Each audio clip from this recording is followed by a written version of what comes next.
রমজান মাসের পরে সবচেয়ে শ্রেষ্ঠ মাস হচ্ছে মুহররম মাস। এই মুহররম মাসে রাসূলুল্লাহ সাল্লাল্লাহু আলাইহি ওয়াসাল্লাম আমাদেরকে কিছু আমল শিখিয়েছেন। মুহররম মাসের এক নাম্বার আমল হলো রোজা রাখা।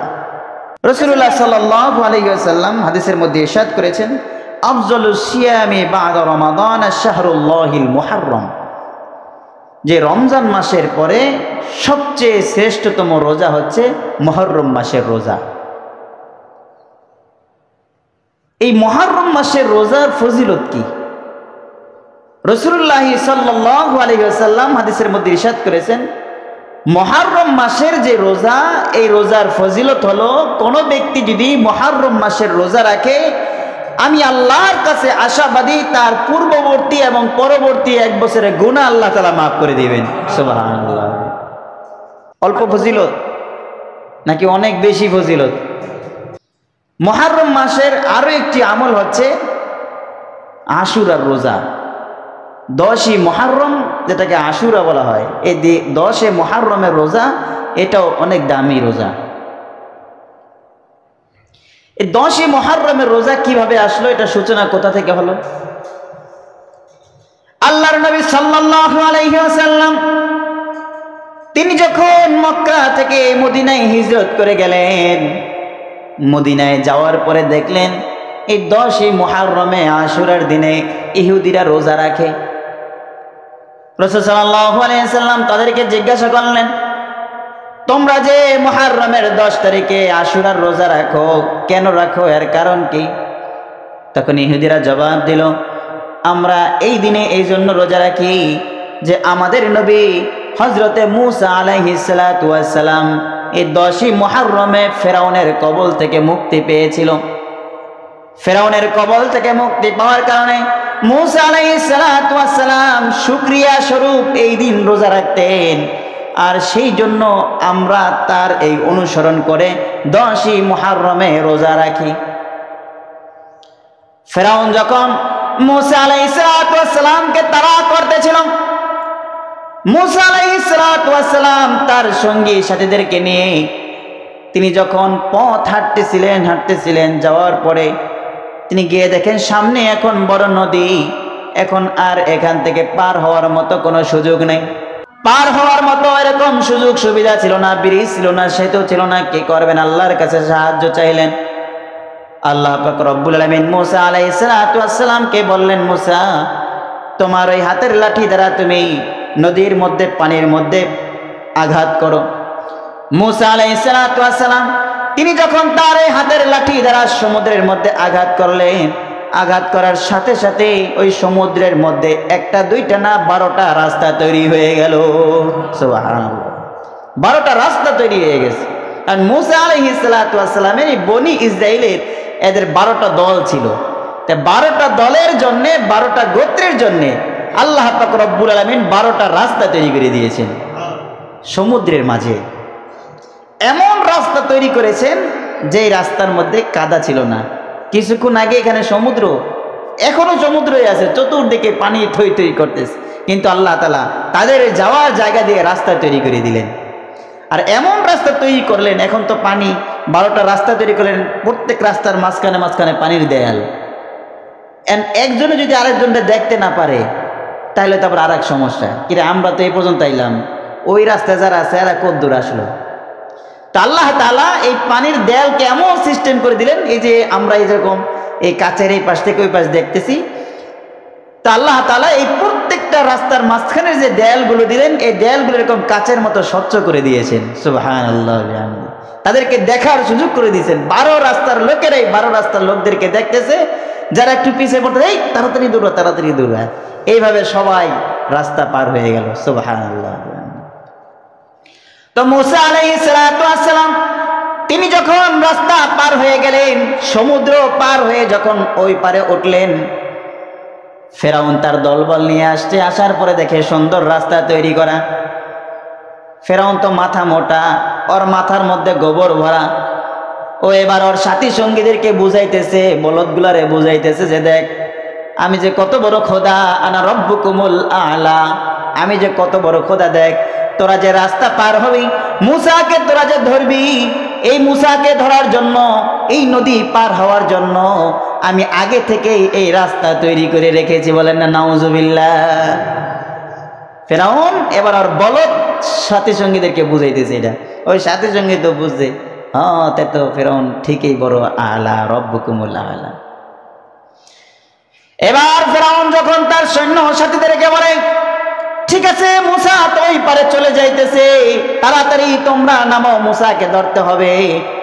ফেরাউন তার সাথী সৈন্য নিয়ে যখন ওই রাস্তার মধ্যে নাইমা সমুদ্রের মাঝামাঝি অবস্থায় গেছে, এবার আল্লাহ পাক রব্বুল আলামিন সমুদ্রকে বললেন, এ সমুদ্রের পানি আর দরকার নাই, যা হয়েছে হয়েছে, এবার তুমি পানি একত্রিত হয়ে যাও, মিলিয়ে যাও। তখন পানি সব একত্রিত হয়ে গেছে, ফেরাউন তার দলবল নিয়ে হাবুডাবুকে সব মারা গেছে। আল্লাহ পাক রব্বুল আলামিন পানিকে হুকুম করলেন যে হয়েছে, এবার পানি তুমি একত্রিত হয়ে যাও। এই পানি চলে কার হুকুমে? আল্লাহ পাকের হুকুমে চলে। আল্লাহ তাআলা যখন আদেশ করলেন, সাথে সাথে পানি সব একত্রিত হয়ে গেল, ফেরাউনের সব শক্তি শেষ, আনা রব্বুকুমুল আলা শেষ।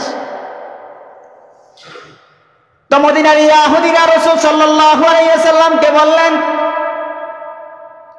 আমাদের নবী মুসা আলাইহিস সালাতু ওয়াস সালাম তিনি ফিরআউনের কবল থেকে 10ই মুহররম মুক্তি পেয়েছিলেন। এই 10ই মুহররম মুসা আলাইহিস সালাতু ওয়াস সালাম ফিরআউনের কবল থেকে মুক্তি পাওয়ার কারণে তিনি শুকরিয়া স্বরূপ রোজা রেখেছিলেন, তাই আমরাও রোজা রাখতেছি। রাসূলুল্লাহ সাল্লাল্লাহু আলাইহি ওয়াসাল্লাম তাদেরকে বললেন, মুসা আলাইহিস সালাতু ওয়াস সালামের ব্যাপারে তোমাদের চাইতে আমরা বেশি হকদার, কারণ আমরা এক আল্লাহকে মানি, এক আল্লাহর ইবাদত করি। সেই হিসাবে মুসা আলাইহিস সালামকে অনুসরণের ক্ষেত্রে আমরা বেশি হকদার, আমাদেরকেও রোজা রাখতে হবে।